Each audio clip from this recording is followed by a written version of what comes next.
नमस्कार, स्वागत आपका अनादि टीवी पर। मैं हूं आपके साथ पारुल। दर्शकों, इस कोरोना काल में हमने बहुत कुछ देखा है। कई ऐसी समस्याएं हमारे साथ आई जिनका हल हमें मिला भी, कई का हल हमें नहीं मिला, तब भी हम आगे बढ़ गए। लेकिन उसके बाद भी जब आप आगे बढ़े तो कई समस्याओं का सामना आपको करना पड़ा। कोरोना काल में जिन्हें कोविड हुआ उनकी बॉडी किस तरह से वीक हुई, किस तरह की समस्याएं उन्हें आई, हमने तस्वीरों में देखा है। सांस लेने में तकलीफ़ें, लंग्स खराब हो जाना, उसके बाद भी और सारी परेशानियां, और ठीक होने के बाद भी परेशानियां। लेकिन अब नहीं, क्योंकि अब एक ऐसा कार्यक्रम हम आपके लिए लेकर आए हैं जिसमें कोविड के बाद जो आपको प्रॉब्लम्स हो रही हैं, यानी समस्याएं, आपको शरीर में किसी भी तरह की तकलीफ हो रही है, उसे ख़त्म किया जा सकता है। वो कैसे किया जा सकता है, यही आपको कार्यक्रम में बताएंगे। लेकिन बताने के लिए हमारे साथ एक्सपर्ट मौजूद हैं। मुलाकात कीजिए, हमारे साथ मौजूद हैं डॉक्टर अनुभा संघाई, जो कि सीनियर कार्डियो पल्मोनरी और फिजियोथेरेपिस्ट हैं और फाउंडर हैं Physicure chain of physiotherapy clinics Physicure, जहां पर हम इस वक्त बैठे हुए हैं। बहुत बहुत स्वागत डॉक्टर अनुभा आपका हमारे इस कार्यक्रम में। डॉक्टर अनुभा, फिजियोथेरेपी के बारे में हमारे दर्शकों को हम चाहते हैं कि आपके माध्यम से पता चले। लेकिन अब तक जो लोग फिजियोथेरेपी को जानते थे और कोविड के बाद उसे किस तरह से देखा जाए, क्या कुछ आप बताएंगे हमारे व्यूवर्स को कि कोविड काल के बाद फिजियोथेरेपी क्यों ज़रूरी है और क्यों लोगों को ये करानी ही चाहिए जो कोविड से ठीक होकर वापस आ रहे हैं? क्या कहेंगे आप हमारे व्यूवर्स को? जी, बेसिकली कोविड के दौरान और कोविड के बाद फिजियोथेरेपी एक बहुत ही इंपॉर्टेंट रोल प्ले करती है। कोविड के दौरान भी बहुत सारे चेंजेस होते हैं पेशेंट की बॉडी में, और सबसे ज़्यादा अफेक्ट जिस सिस्टम पे आता है वो है रेस्पिरेटरी सिस्टम, यानी कि आपके फेफड़े, लंग्स और पूरा का पूरा रेस्पिरेटरी ट्रैक्ट। कुछ चेंजेस ऐसे होते हैं जिनकी वजह से पेशेंट काफ़ी परेशान होता है, ना कि सिर्फ कोविड के दौरान, उसके बाद भी, रिकवरी फेज़ के बाद भी। तो फिजियोथेरेपी का रोल स्टार्ट हो जाता है फ्रॉम डे 1, यानी कि आपके रेस्पिरेटरी सिस्टम को क्लियर करना, ब्रीदिंग को इन्हांस करना, सांस लेने में पेशेंट को ज़्यादा सहूलियत हो, इस पर फोकस करना, कुछ ऐसी पोजीशंस के माध्यम से, कुछ स्पेशलाइज्ड टेक्निक्स जिसको हम चेस्ट फिजियोथेरेपी कहते हैं, उनके माध्यम से यहाँ से वो रोल शुरू होता है। लेकिन ख़त्म नहीं होता आफ्टर 14-15 डेज़। इस चीज़ को मैं यहाँ पर ज़्यादा ध्यान देकर बोलना चाहूँगी कि फिजियोथेरेपी को कोविड रिपोर्ट नेगेटिव होने के बाद भी ज़रूरी है। क्यों? क्योंकि फिजियोथेरेपी से सिर्फ आप चेस्ट पे फोकस नहीं करते, पेशेंट को जो शिथिलता महसूस होती है, जो मस्कुलर एक्स एंड पेन्स होते हैं, जो उसको थकावट लगती है, यानी हमारी कार्य क्षमता की कमी है, इन सभी पैरामीटर्स को फिजियोथेरेपी एड्रेस करती है। इसलिए ये बहुत ही काफ़ी इम्पॉर्टेंट एस्पेक्ट है कोविड रिहैबिलिटेशन में। बिल्कुल। यहाँ मैं आपसे ये भी चाहूँगी कि एक बार और व्यूअर्स को पता चले कि जब आपको कोविड का पता चलता है, यानी आपने टेस्ट कराया, आपकी रिपोर्ट पॉजिटिव आ गई, उसके बाद से ही हम फिजियोथेरेपी के लिए चले जाएं, क्योंकि जैसे कि आपने बताया कि डे बाय डे हम वीक भी होते जाते हैं कोविड टाइम में, और उसके बाद भी आप जब नेगेटिव रिपोर्ट आपकी आ भी जाती है तो आप उसके बाद भी आप ठीक नहीं होते। तो क्या हमें उस टाइम से ही हमारे जो व्यूअर्स हैं, जो आपको देख रहे हैं, जिन्हें ये पता होना चाहिए कि आपके घर में अगर अभी भी कोई पॉजिटिव पेशेंट आ जाता है तो उसे किस तरह से आप गाइड करेंगे? देखिए, जब रिपोर्ट पॉजिटिव आती है तो अलग अलग कैटेगरीज होती हैं पेशेंट्स की, लाइक माइल्ड, मॉडरेट या सिवियर। सिवियर कंडीशंस में स्ट्रिक्ट हॉस्पिटलाइजेशन एडवाइज्ड होता है, इम्पॉर्टेंट होता है। तो हॉस्पिटल में वैसे भी as an elective physiotherapy, chest physiotherapy ली जाती है, ऑलरेडी दी जाती है, ताकि सैचुरेशन मेंटेन हो सके। क्योंकि हमारे लंग्स में जब बलगम बनता है और वो क्लियर नहीं होता तो वो पेशेंट के ट्रैक्ट को क्लोज कर देता है। हम सुनते हैं ना कि ऑक्सीजन सैचुरेशन फॉल हो रहा है। तो इम्पॉर्टेंट है यहाँ समझना कि सिर्फ ऑक्सीजन देने से काम नहीं होता। जब तक पेशेंट उसको इनहेल नहीं कर पा रहा, पेशेंट ब्रीथ नहीं कर पा रहा, अपने फेफड़ों को उपयोग नहीं कर पा रहा, सिर्फ ऑक्सीजन भी पर्याप्त नहीं है, तो यहाँ से रोल ऑफ फिजियोथेरेपी इंपॉर्टेंट होता है। तो अगर हॉस्पिटलाइज्ड पेशेंट है तो वहाँ पे ऑलरेडी फिजियोथेरेपी को फोकस किया जाता है।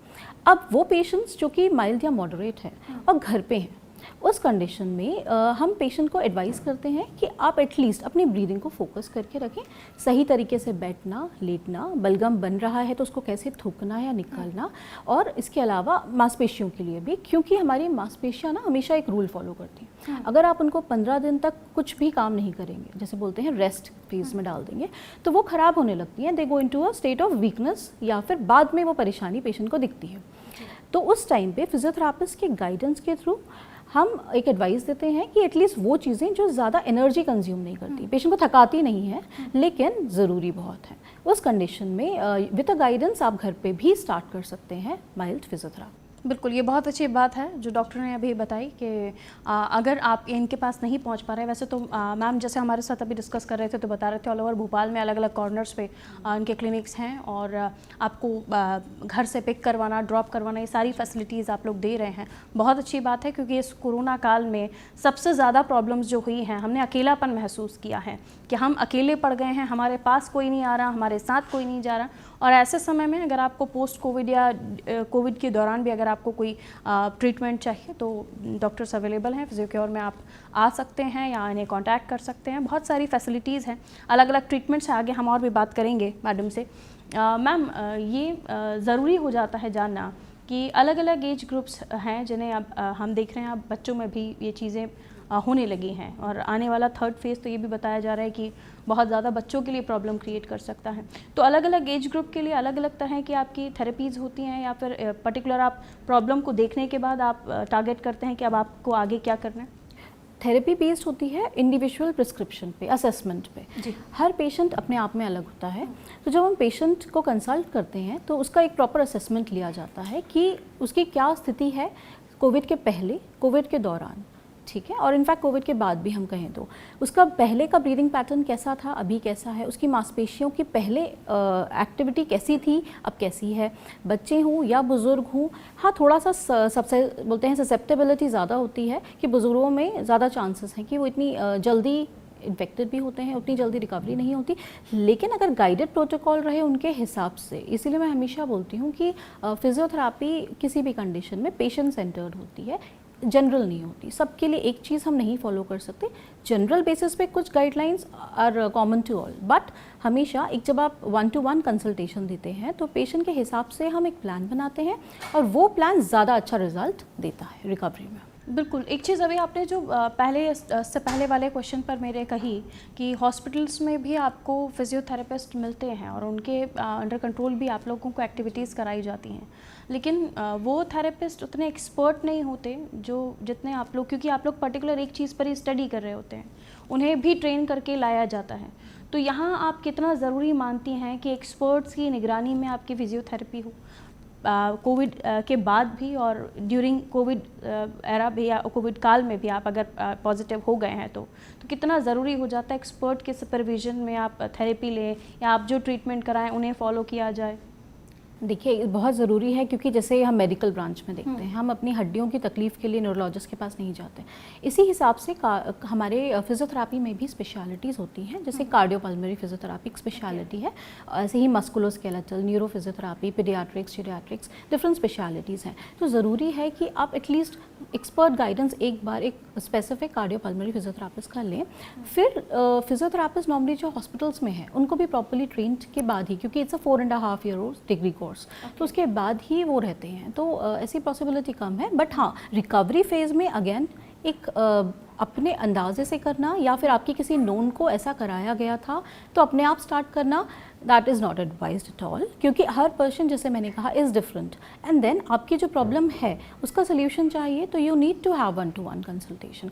तो हमारे पूरी टीम, फिजिक्योर की पूरी टीम, हमारे पूरे 15 फिजियोथेरापिस्ट हैं जो भोपाल में 4 लोकेशंस पे अवेलेबल हैं। और टेली हेल्थ के थ्रू भी अगर फिर भी पेशेंट नहीं आ पा रहा है किसी तरीके से, तो फिर हम टेली हेल्थ वीडियो कंसल्टेशन के थ्रू गाइडेंस भी देते हैं, 1-on-1 सेशंस भी लेते हैं।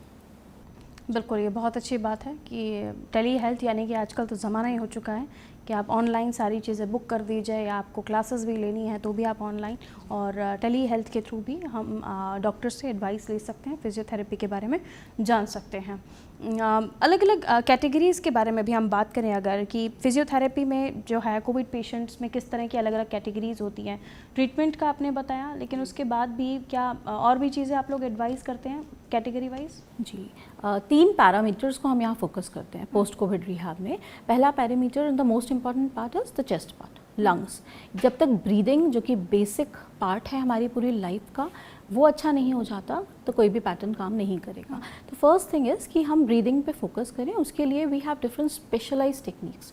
मैंने पहले मेंशन किया चेस्ट फिजियोथेरापी, ये एक स्पेशलाइज्ड टेक्निक है जिससे जो बलगम जमा है अंदर फेफड़ों के, वो ढीला हो, वो लूजन अप हो और पेशेंट उसको खांस के निकाल सके, या हॉस्पिटलाइज्ड है अगर तो सक्शन के थ्रू निकल सके।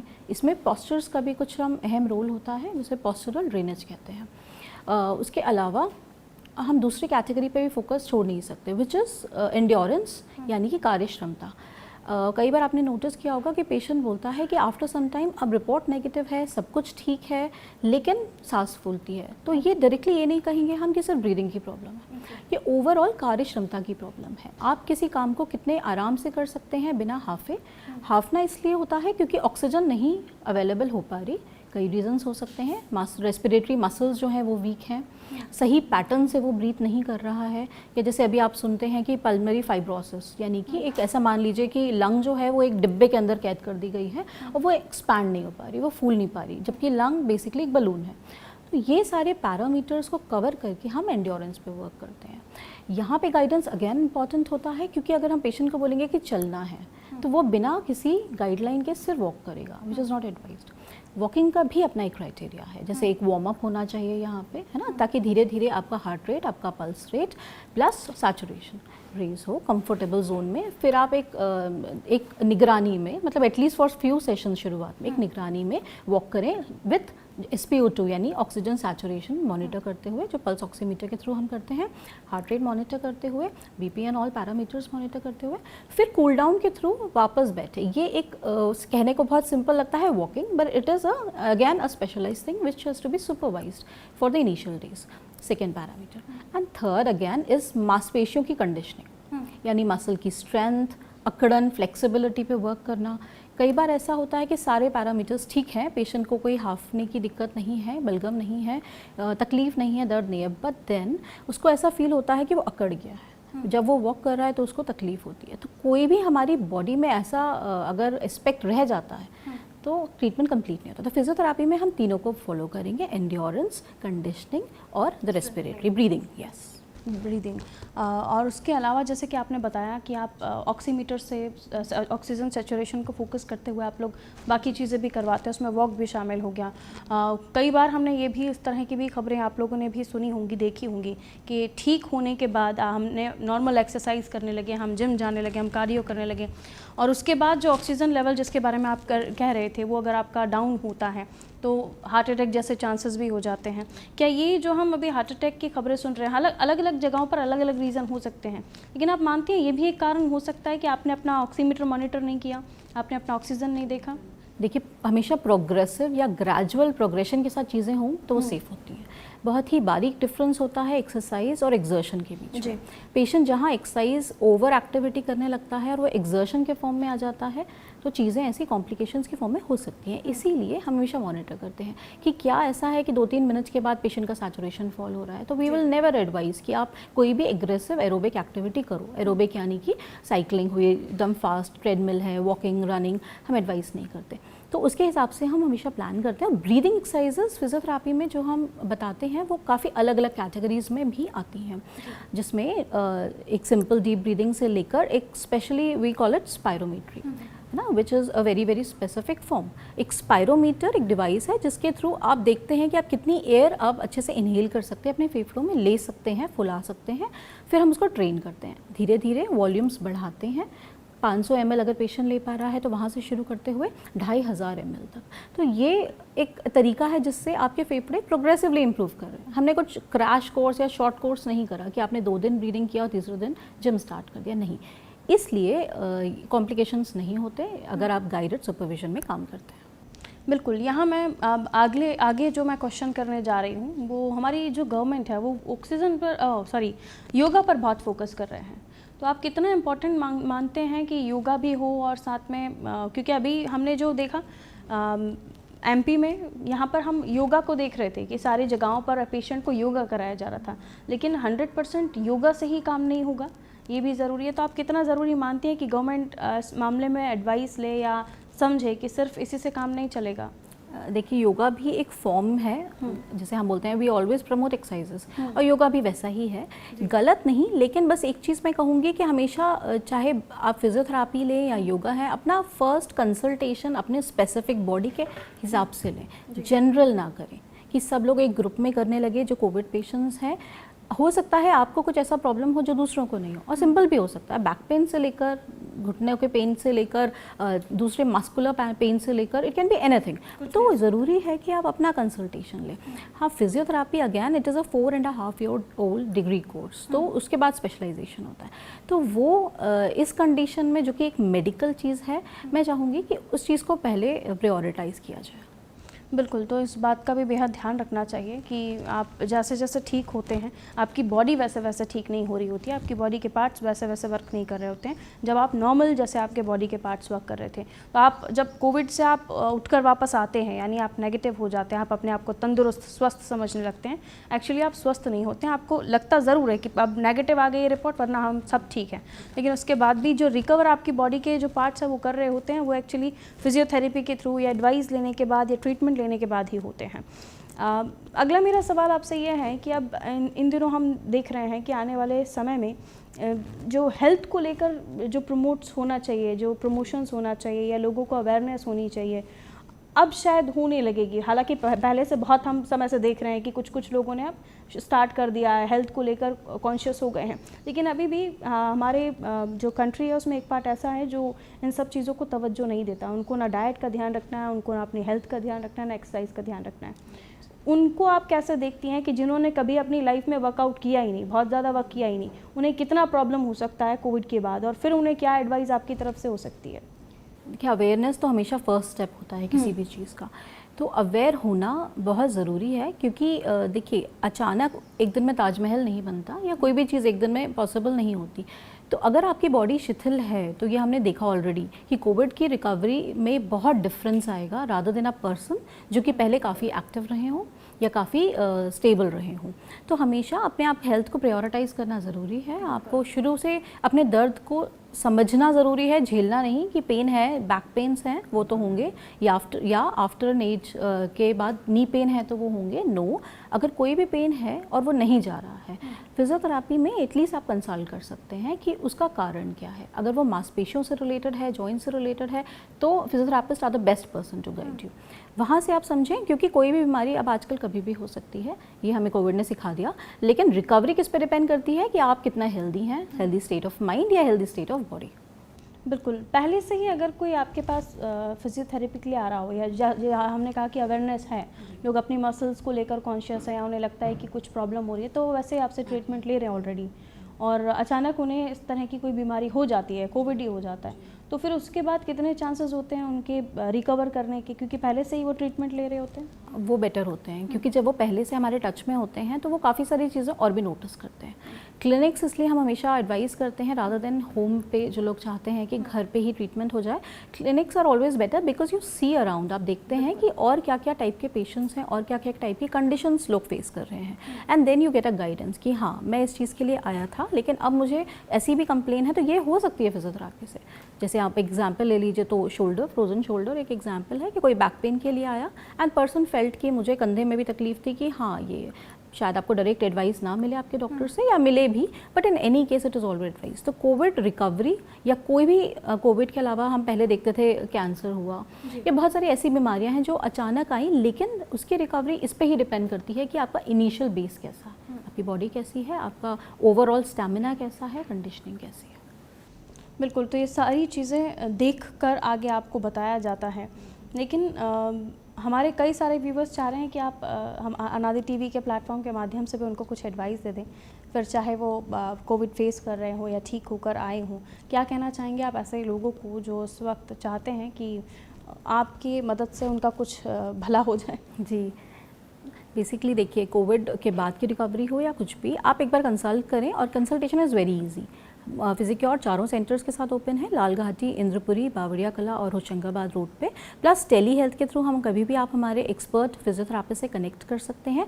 जनरलाइज प्लान पे कभी ना जाएं, एक बार अपनी प्रॉब्लम्स को जाकर बताएं, व्यक्त करें, ताकि आपका प्लान आपके लिए फ्रूटफुल हो। सिर्फ हमको कंटिन्यू नहीं करना है कि एक्सरसाइजेस कर रहे हैं तो लाइफ टाइम करते रहें, नहीं। यू हैव टू नो कि आपका के लिए क्या रिक्वायरमेंट है, क्या ज़रूरत है, और उसको फॉलो करें तो पूरे मन से करें, लेकिन आधा दूधा काम ना करें। प्लस हमारा बहुत ईजिली आप कनेक्ट कर सकते हैं हमारे नंबर के थ्रू भी, जो हमारा अपॉइंटमेंट नंबर होते हैं। फिजिक्योर की वेबसाइट को भी आप विज़िट कर सकते हैं। और जो भी आपको तकलीफ़ है, कभी उसको नज़रअंदाज ना करें, कोई भी एज ग्रुप हो। स्पेशली मैं कहना चाहूँगी यहाँ विमेन को, लेडीज़ को, प्लस जेरियाट्रिक्स ग्रुप को, यानी बुज़ुर्गों को मैं ज़रूर कहूँगी कि अपनी किसी भी तकलीफ़ को, पेंस हो या थकान हो या तकलीफ़ जैसे अभी सांस लेने वाली हो, कभी भी उसको नज़रअंदाज नहीं करें। फिजियोथेरेपी हज़ारों कंडीशंस में काम करती है मेटिकुलसली। ये तो कोविड में तो अभी हमको पता चला, इसके पहले भी, चाहे वो पोस्ट कार्डिक सर्जरी के पेशेंट्स हो, न्यूरो सर्जरी के पेशेंट्स हो, किसी भी सर्जरी के बाद पहला स्टेप फिजियोथेरेपिस्ट की मदद से ही लिया जाता है। किसी भी बड़ी कंडीशन के बाद भी जितना मांसपेशियों को हम बचा सकते हैं, वाइटल ऑर्गन्स को बचा सकते हैं, वो भी फिजियोथेरेपी की मदद से लिया जाता है। तो फिजियोथेरेपी का बहुत बड़ा डोमेन है। अगर आपको अंदाज़ा नहीं है तो we are always there for you. आप हमसे बात कर सकते हैं, वी आर देयर। बिल्कुल, जब आपके साथ कोई है मदद करने के लिए, आपको सही रास्ता दिखाने के लिए, और उसके बावजूद भी आप जानकर स्मार्ट बनकर आप गलत रास्ते की तरफ जा रहे हैं और फिर कह रहे हैं कि मुझे ये प्रॉब्लम हो रही है, हमारे पेरेंट्स में से किसी को कोविड हुआ, अटैक आ गया वगैरह वगैरह, तो ये फिर आपका जागरूक ना होना, आपको तमाम चीज़ें आपके सामने हैं उसके बावजूद भी आपका अनदेखा करना, ये चीज़ें होती हैं जिसके बाद आप पछताते हैं और कहते हैं कि ऐसा कैसे हुआ। तो ऐसा इसलिए हुआ कि आपको जानकारी थी, लेकिन आपने अनजान बनकर ये सारी चीज़ें की, कि आपको पता था कि कोविड के बाद हमारी बॉडी के कई पार्ट्स वीक हो जाते हैं, तो आपको उससे अंदर नज़रअंदाज नहीं करना चाहिए था। इसीलिए ख़ास तौर पर आज डॉक्टर नभा हमारे साथ जुड़ी कि आप लोगों को ये बताया जा सके कि पोस्ट कोविड के बाद भी ट्रीटमेंट लेना बेहद बेहद ज़रूरी है, ताकि आपके जो बॉडी पार्ट्स हैं वो वापस से उसी तरह से एक्टिवली काम कर सकें। जो पेरेंट्स अभी अपने बच्चों के लिए ये शो देख रहे हैं मैम, मैं चाहूँगी उनके लिए भी आप कुछ बताएं कि आने वाले समय में वो चाहते हैं कि अपने बच्चों का शुरू से ही वो ख्याल करें। कई पेरेंट्स तो अभी से ही अपने बच्चों को सुबह से योगा करा रहे हैं, तो अब आगे, क्योंकि आपने कहा कि फिजियोथेरेपी का बहुत इंपॉर्टेंट रोल है आफ्टर कोविड भी, पोस्ट कोविड भी, तो वो पेशेंट किस बात का ध्यान, वो पेरेंट्स किस बात का ध्यान रखें और अभी वो क्या कर सकते हैं? बिल्कुल, जैसे बच्चों को लेके सतर्कता रहती है और हमेशा से ही हम मानते हैं कि बच्चों के लिए ना आउटडोर एक्टिविटीज़ बेटर होती हैं, बस कोविड में वो इतना हो नहीं पा रहा है। लेकिन आई वुड सजेस्ट कि एटलीस्ट घर पे जितना आप हटाकर गैजेट्स डिपेंडेंट ना रखें बच्चों को, जितना आप उन्हें एक्टिव रखें। ब्रीदिंग एक्सरसाइजेस हमेशा अच्छी होती हैं, उन्हें खेल खेल में ब्रीदिंग एक्सरसाइजेस करवा सकते हैं। हमसे गाइडेंस लेंगे तो we can devise certain things जो कि बच्चों के लिए अलग से हम बना सकते हैं। स्पायरोमीटर जैसे मैंने कहा, वो भी एक फन डिवाइस भी हो सकता है, बच्चे उसको भी कर सकते हैं। कोई नुकसान नहीं है कि अगर आपको कोई तकलीफ नहीं है, फिजियोथेरेपी में अच्छी बात ये है पारुल कि कोई नुकसान नहीं है। अगर आप पहले से भी स्टार्ट करते हैं अपने कंडीशनिंग, अगर अपनी ब्रीदिंग पे फोकस करें, अपनी स्ट्रेंथ पे बच्चे फोकस करें, थोड़ा सा अपने आप को एक्टिव रखें, तो उसके कोई नुकसान नहीं है। आप प्रिपेयर ही कर रहे हैं अपनी बॉडी को फॉर एनी कैलामिटी। बिल्कुल मैम, आने वाले समय में क्या आपका कोई प्लान है कि बच्चों को लेकर अलग से कुछ आप ऐसे प्रोग्राम्स डेवलप करें? क्योंकि इस वक्त बच्चों को अकेला छोड़ना किसी भी माँ के लिए आसान नहीं है, किसी भी पेरेंट के लिए आसान नहीं है, लेकिन उसकी बीमारी में उसे अकेला छोड़ना ही उसके लिए भला होगा, उसके लिए अच्छा होगा। तो क्या आप आने वाले समय में बताएंगे हमारे व्यूअर्स को, आने वाले समय में आपके कोई प्रोग्राम्स हैं जो आप बच्चों के लिए डेवलप कर रहे हैं? बिल्कुल बिल्कुल, फिजिक्योर हमेशा ना काफ़ी इनोवेटिव प्लान में रहता है, तो अभी तक पीडियाट्रिक्स पे हमने ऐसा कुछ अलग से नहीं डिवाइस किया, बट डेफिनेटली हम ज़रूर प्लान करेंगे जिसमें बच्चों को लेकर हम कुछ ऐसी एक्टिविटीज़ बनाएं जो उनके लिए फ़न भी हो, उनके लिए हेल्पफुल भी हो, फ्रूटफुल भी हो, और जिससे वो ज़्यादा टेक से भी कम हो जाएं और थोड़ा एक्टिव एंड्योरेंस पे ज़्यादा फोकस करें। तो फिजिक्योर पे हम ज़रूर प्लान कर सकते हैं। आप हमसे डायरेक्ट कनेक्ट कर सकते हैं and we can help you out in that. बिल्कुल, तो किसी भी प्रॉब्लम के साथ अगर आप हैं तो सॉल्यूशन के लिए आप फिजिक्योर आ सकते हैं, स्पेशली जब आपको पोस्ट कोविड के बाद किसी तरह की कोई प्रॉब्लम हो रही है। और अगर आप चाहते भी हैं अवेयर रहना, जागरूक रहना और हेल्दी रहना, तो yes, Physicure is there for you. And Anubha ji बहुत अच्छे से गाइड करती हैं, सारी चीज़ें बताती हैं। स्पेशली अब जब मैं सवाल लेने वाली हूँ, वो हमारे जो व्यूअर्स, उनमें कई सारी ऐसी लेडीज़ हैं जो या तो हाल ही में जिन्होंने डिलीवर किया है या फिर अभी प्रेग्नेंट हैं।